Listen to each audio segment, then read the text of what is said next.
Salvos pela graça, a segunda aplicação. Consolo para cristãos que lutam contra o pecado. A minha segunda aplicação é para aqueles que estão desfalecendo em suas almas por perceberem a malignidade de seus pecados.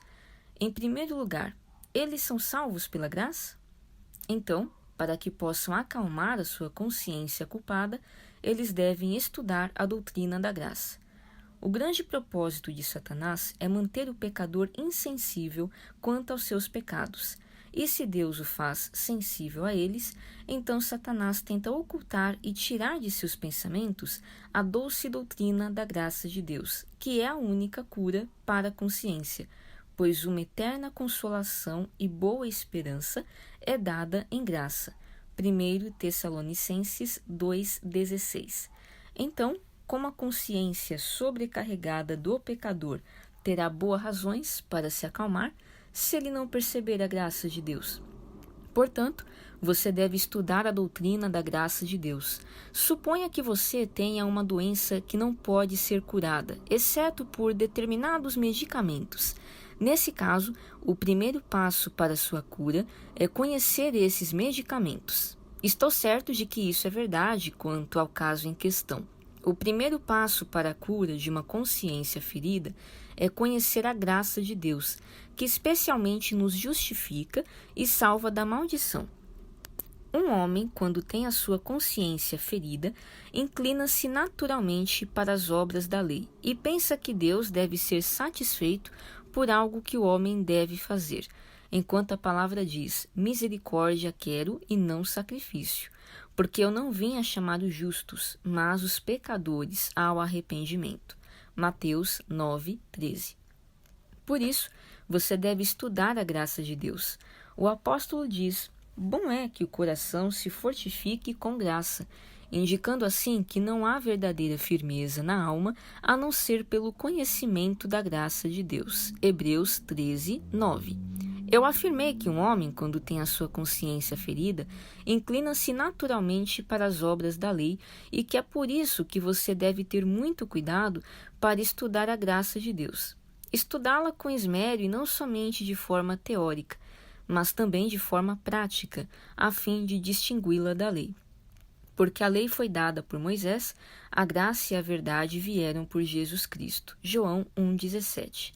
Além de estudar a graça para aprender a distingui-la da lei, você deve estudá-la para aprender a distingui-la daquelas coisas que os homens, blasfemando, chamam de graça de Deus. Há muitas coisas que os homens chamam de graça de Deus, mas que de fato não são. 1. A luz e o conhecimento que existem em cada homem. 2. A vontade natural que há no homem de ser salvo. 3.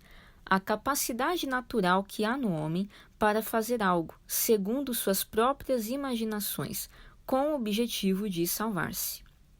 Cito apenas essas 3 coisas, porém há muitas outras que alguns chamarão de graça de Deus. Entretanto, lembre-se que a graça de Deus é a sua boa vontade e seu grande amor pelos pecadores em seu Filho Jesus Cristo, em cuja boa vontade temos sido santificados pela oblação do corpo de Jesus Cristo, feita uma vez. Hebreus 10:10. Quando você sentir o perfume da graça de Deus e conseguir distingui-la daquilo que ela não é, então se esforce para fortalecer a sua alma com o conhecimento abençoado da graça de Deus. Paulo disse: fortifica-te na graça que há em Cristo Jesus. 2 Timóteo 2:1. Fortaleça o seu discernimento e entendimento, mas especialmente se esforce para que tudo em sua consciência seja purificado das obras mortas, para servir ao Deus vivo. Em segundo lugar, e para estimular ainda mais essa aplicação, considere como um homem obtém grande benefício por conhecer e se fortalecer na graça de Deus. Isso lhe concede alegria, pois aquele que conhece bem essa graça sabe que Deus está em paz com ele, porque crê em Jesus Cristo, o qual pela graça provou a morte por todos. pelo qual também temos entrada pela fé a esta graça, na qual estamos firmes e nos gloriamos na esperança da glória de Deus. Romanos 5:2. E que alegria ou que felicidade é essa? Alegrar-se na esperança da glória de Deus e na esperança de deleitar-se nele para sempre, com aquela glória eterna que ele possui. Assim como isso lhe concede alegria e felicidade, também lhe faz muito frutífero em toda santidade e piedade, porque a graça salvadora de Deus se há manifestado a todos os homens, ensinando-nos que, renunciando à impiedade e às concupiscências mundanas, vivamos neste presente século sóbria e justa e piamente. Tito 2:11. A graça de Deus tende tão naturalmente a fazer frutífero aquele que a recebe, que tão logo ela surge na alma, causa este fruto abençoado no coração e na vida, porque também nós éramos noutro tempo insensatos, desobedientes, extraviados, servindo a várias concupiscências e deleites, vivendo em malícia e inveja, odiosos, odiando-nos uns aos outros. Mas quando apareceu a benignidade e amor de Deus, nosso Salvador para com os homens, e então, para que, sendo justificados pela sua graça, sejamos feitos herdeiros, segundo a esperança da vida eterna. Fiel é a palavra, e isto quero que deveras afirmes, para que os que creem em Deus procurem aplicar-se às boas obras. Tito 3:3. Veja também o que Paulo diz aos Colossenses: graças damos a Deus, Pai de nosso Senhor Jesus Cristo, orando sempre por vós, porquanto ouvimos da vossa fé em Cristo Jesus e do amor que tendes para com todos os santos, por causa da esperança que vos está reservada nos céus, da qual já antes ouvistes pela palavra da verdade do Evangelho, que já chegou a vós, como também está em todo o mundo, e já vai frutificando, como também entre vós, desde o dia em que ouvistes e conhecestes a graça de Deus em verdade. Colossenses 1:3. O conhecimento e a força que provém da graça de Deus é um antídoto soberano contra todos os enganos que existem ou existirão no mundo. Por isso, Pedro, ao exortar os crentes a terem cuidado para não se deixarem levar pelos erros dos ímpios, e desse modo decaírem da sua firmeza, acrescenta esta única exortação como ajuda: antes crescei na graça e no conhecimento de nosso Senhor e Salvador Jesus Cristo. 2 Pedro 3:18. Suponhamos que seja dito que a justiça do próprio homem salva o pecador. Ora, nesse caso, respondemos que Deus nos salvou e chamou com uma santa vocação, não segundo as nossas obras, mas segundo o seu próprio propósito e graça que nos foi dada em Cristo Jesus. 2 Timóteo 1:9. Suponhamos que seja dito que, pela doutrina da livre graça, nós não devemos entender que Deus estendeu seu perdão gratuito até onde nos temos pecado ou pecamos.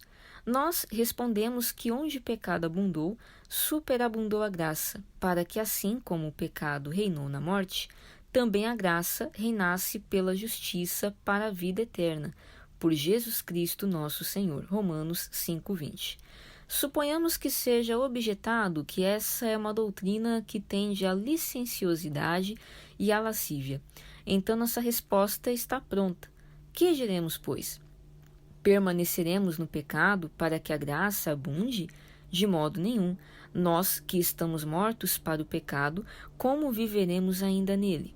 A doutrina da livre graça, quando crida, é a doutrina que mais mata o pecado no mundo. Romanos 6:1-2. Suponha que os homens tentem sobrecarregar a Igreja de Deus, impondo cerimônias desnecessárias como os falsos apóstolos estimulavam a circuncisão no passado, dizendo: se não fizerem essas coisas, vocês não poderão ser salvos. A nossa resposta é: agora, pois, por que tentais a Deus, pondo sobre a cerviz dos discípulos um jugo que nem nossos pais nem nós podemos suportar? Mas cremos que seremos salvos pela graça do Senhor Jesus Cristo, como eles também. Atos 15, 1. Em terceiro lugar, essa doutrina pela graça, sois salvos, é o único remédio contra pensamentos de desespero diante da percepção de nossa própria indignidade. Você diz: miserável homem que sou, os meus pecados vão me fazer afundar no inferno. Resposta: espere, homem, há um Deus no céu que é o Deus de toda graça. 1 Pedro 5,10. Mas você não é um homem de todo pecado. Se Deus é o Deus de toda graça, então, se todos os pecados no mundo fossem seus, ainda assim o Deus de toda graça poderia lhe perdoar, ou então pareceria que o pecado em um homem arrependido é mais forte para condenar do que a graça de Deus é para salvar. Porém, os meus pecados são do pior tipo: blasfêmia, adultério, avareza, assassinato. Resposta: todo pecado e blasfêmia se perdoará aos homens. Deixe o ímpio o seu caminho e o homem maligno os seus pensamentos, e se converta ao Senhor, que se compadecerá dele. Torne para o nosso Deus, porque grandioso é em perdoar. Mateus 12, 31. Mas eu tenho um coração obstinado e rebelde, um coração que está longe de ser bom. Resposta: Deus diz: ouve-me, ó duros de coração, os que estais longe da justiça.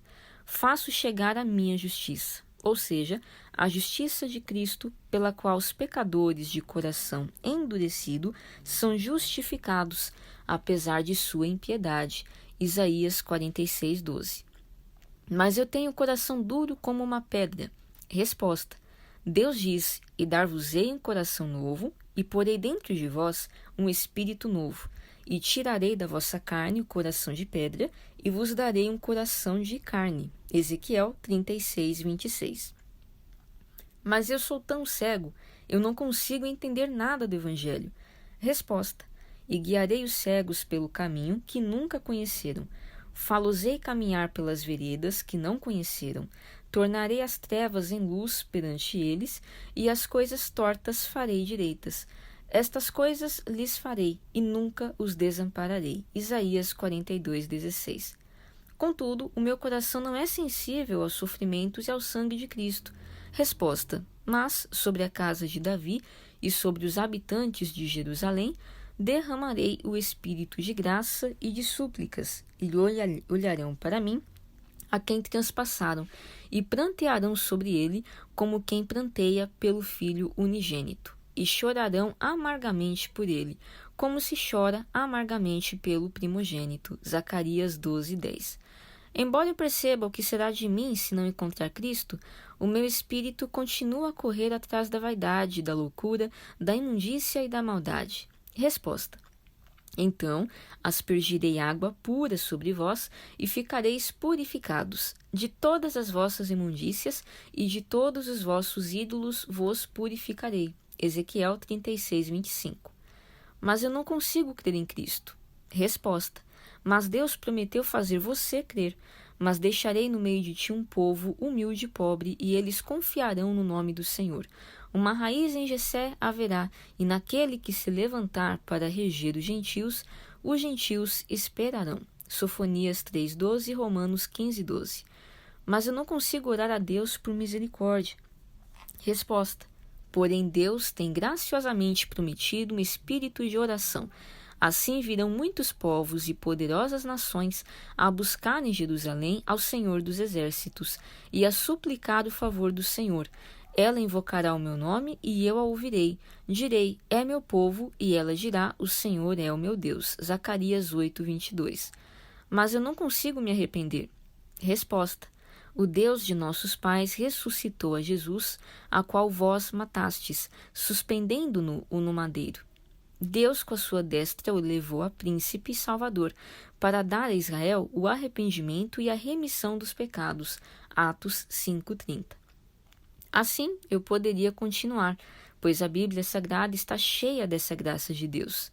As palavras "eu quero e tu farás" são a linguagem de um Deus gracioso, são promessas nas quais o nosso Deus se comprometeu a fazer pelos pobres pecadores, o que eles jamais poderiam fazer por si mesmos.